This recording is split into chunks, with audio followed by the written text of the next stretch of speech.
Joba, Cuba, Farah. Here on the steps of the Colony House in Newport, Rhode Island, you are listening to Hidden History.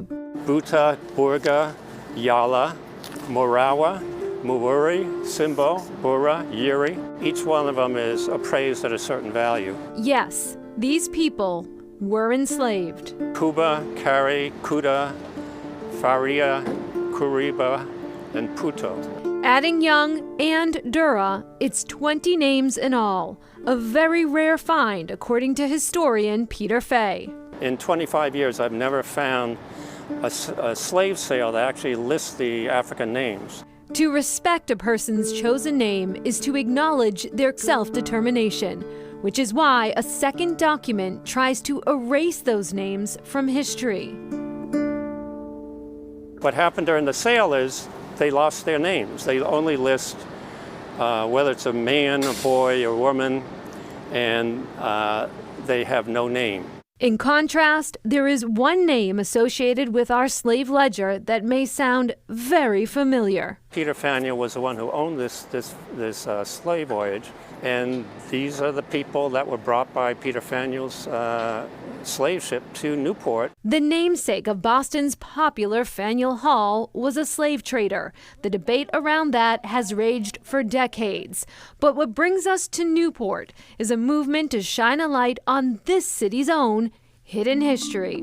People often think of Newport as the location of all the mansions, but there's a much deeper and older history that's seldom really dug into, and that is the history of the slave trade. Almost 40% of slave ships that were American-owned came right out of here, and they produced a total of 739 slave voyages. I remember the first time that I walked into this building. Miss Victoria Johnson has deep roots in Newport. I am the first African-American female principal of a high school in the state of Rhode Island. But it wasn't until she was approached by Peter Fay that Johnson learned how much her knowledge of Newport had huge holes when it came to the city's slave history.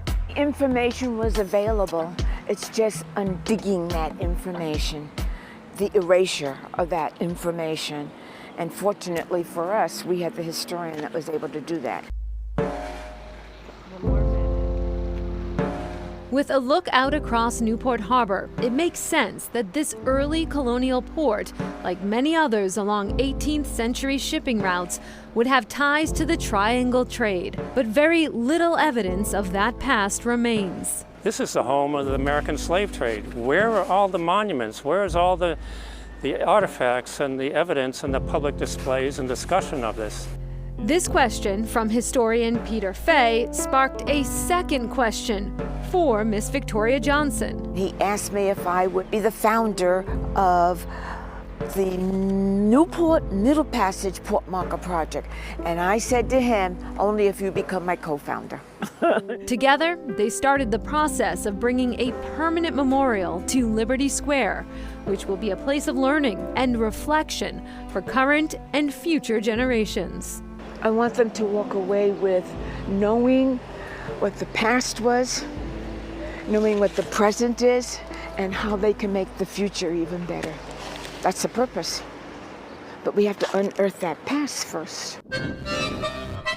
Separated by more than 10,000 miles, the seaside town of Warren, Rhode Island would seem to have few connections to a shipwreck off the coast of Patagonia.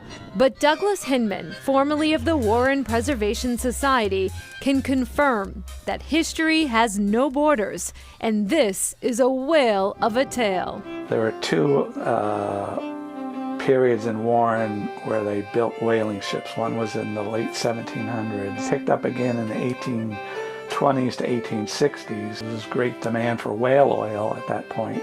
It was during this second phase of whaling that the Dolphin was built. The 111-foot vessel was considered among the fastest of its kind. I've opened to the Dolphin just to give you an idea. Okay. And it's the whole history of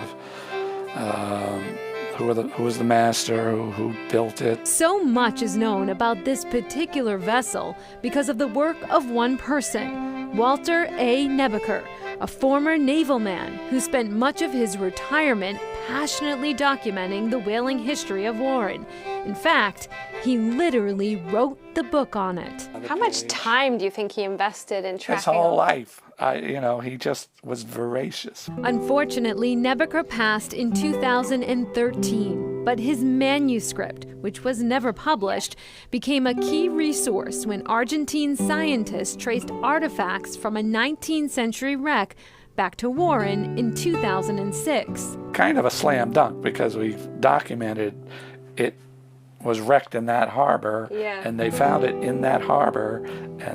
But without this documentation, it would have been harder to prove. Absolutely. Though final confirmation wouldn't be announced until 2022, a Warren Times-Gazette 2012 article offered Nebeker validation while he was still alive. History can really disappear if there aren't people on top of it, and Walter was just one of those people. Of course, we know the names of most enslaved Africans were changed by the slave owner. Yeah, the colonial African burial grounds in Rhode Island revealed that many of the enslaved people used their African name privately. Now, these names were found on many personalized gravestones carved by enslaved carver Pompey Stevens. Still ahead, timekeepers, past and present.